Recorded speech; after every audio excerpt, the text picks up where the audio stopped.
Hi guys, welcome to Zandrake's World, and we're here for another unboxing. Okay, so we're gonna unbox an item today. So, here. So, is this a joke? No, it's not. So, this is a Hanabishi flat iron we're gonna unbox today.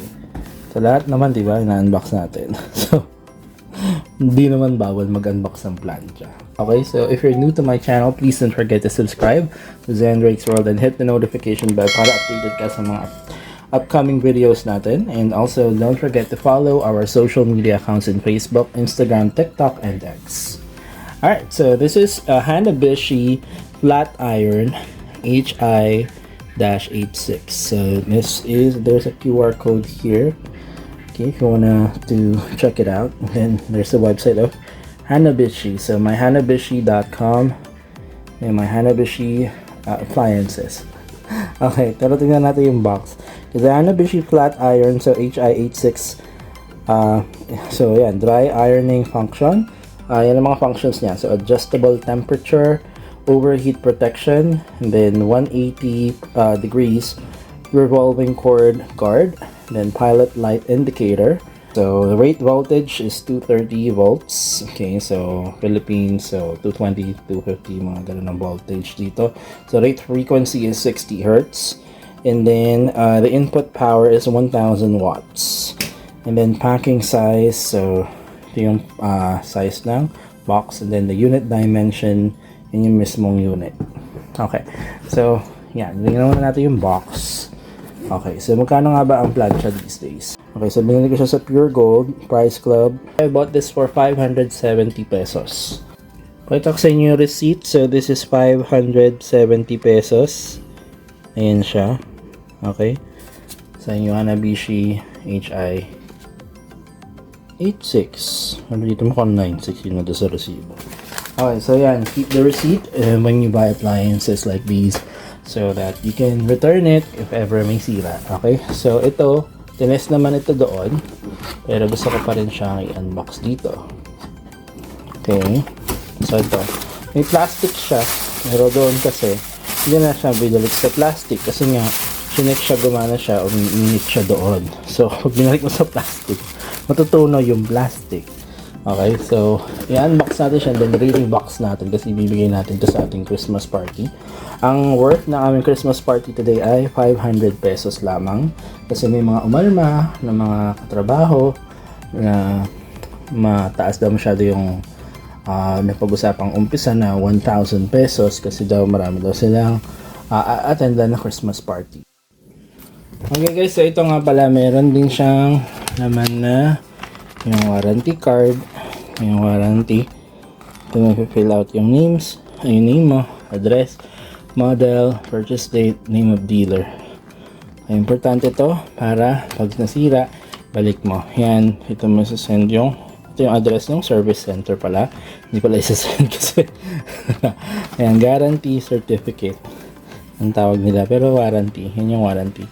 Glass parts, plastic parts, and accessories are not covered by the warranty. Okay, so the warranty covers the appliance itself only and does not cover any injuries which may be sustained in the use thereof. Any cost of repairs which may be carried out without having previous authority are the purchaser's responsibility and are not covered by guarantee. The warranty is valid only when the form hereunder has been completed by the dealer purchaser at the time of purchase.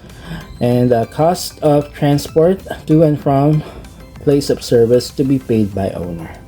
Okay, ganun siya.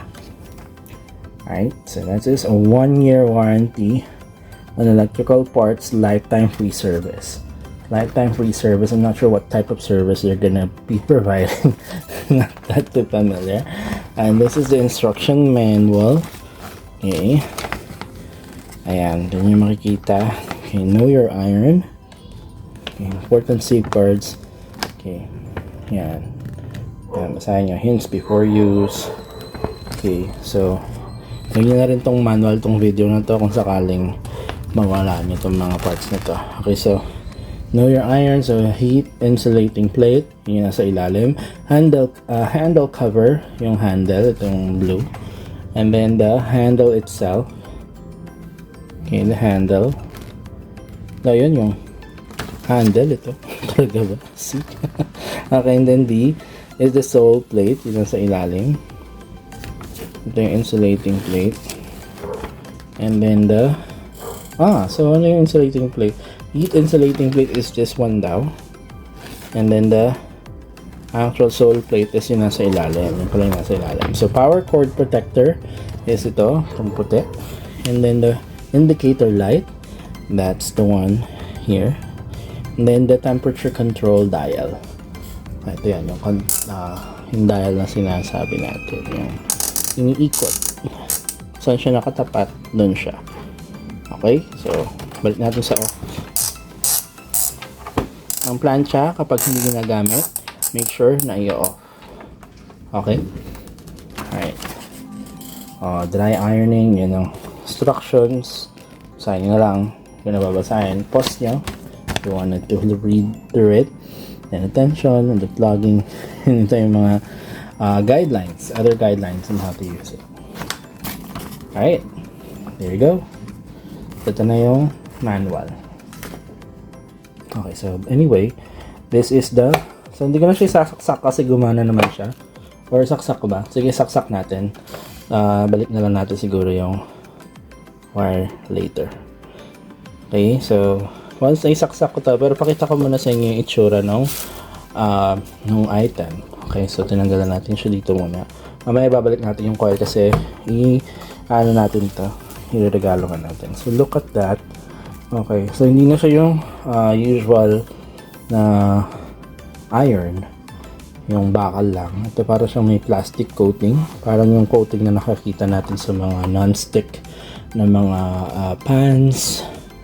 So not sure about the material kung what this is, pero meron lang siyang slight na parang meron siyang stain. Pero okay na yan. It's 570 pesos. Murang-mura na yan. Okay, and then there's the tag from Hanabishi.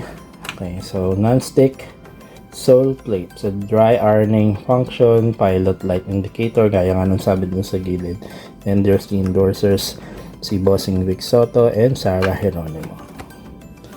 Okay, so ayan, kita nyo dito kung anong klaseng fabric ang pwede nyo yan dito. Almost lahat naman pwede, pero nakalagay dyan yung syempre yung 3 is for the linen, then 2 is for wool, then 1 is for silk.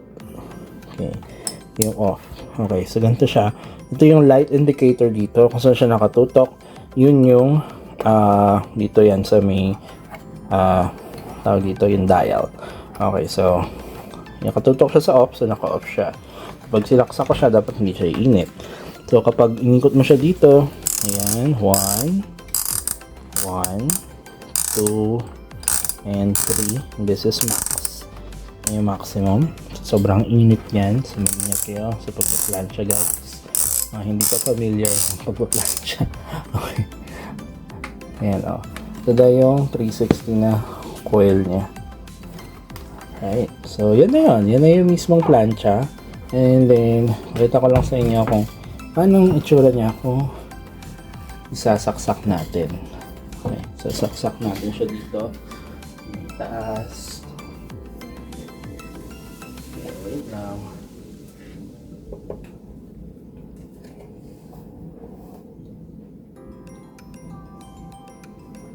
Okay, there we go. Nakasaksak na siya. Then, naka-off siya. So, i-on natin siya. Nakikita nyo yung iilaw yan. Ayan na, umilaw na siya. Ayan, ganyan siya. Tapos, plancha nyo lang siya dito. Itong surface na ito, pwede ko sa may plancha. Okay. Pero yan lang yan. Pag ano na siya, ibig sabihin na-reach niya na yung init. Hindi. Hindi niya pala na-reach yung init kasi mababa lang yung, yan. Pag na-reach niya na yung init, doon siya na-turn off ng light. Kasi may pwede niya siyang i-plancha. Ayan, ganyan. Parang ganito. di ba? Mainit agad, oh. Okay. Yan. There you go. So, banutin na natin siya. Malakas sa kuryente ang mga plancha. Okay. And hindi ideal gamitin ang plancha sa mga extensions. Naka-extension na kasi ako. So, hindi siyang gagayahin kasi extensions are there's suggested voltage lang. May certain voltage level lang na pwede mong isaksak doon sa plancha. Okay, so ibabalik natin siya dito. Okay, so then na po tatapos ang ating unboxing video. Okay, so kung bago ka ulit sa so again, kung bago ka sa channel ko, please don't forget to subscribe and hit the notification bell para updated ka sa ating mga upcoming videos. So ganun lang kasimple ang ating unboxing, okay? And don't forget to follow our social media accounts in Facebook, Instagram, TikTok, and X. So yan, no? Sobrang init na yan. Saglit lang natin sinaksak pero ang init na niya. There. Yun ang init. Okay? So, yan. Ito pala. Serial number. Okay. Bili na kayo ng plancha, guys. Pang regalo nyo. Okay? Thank you for watching. Okay, see you again. Bye!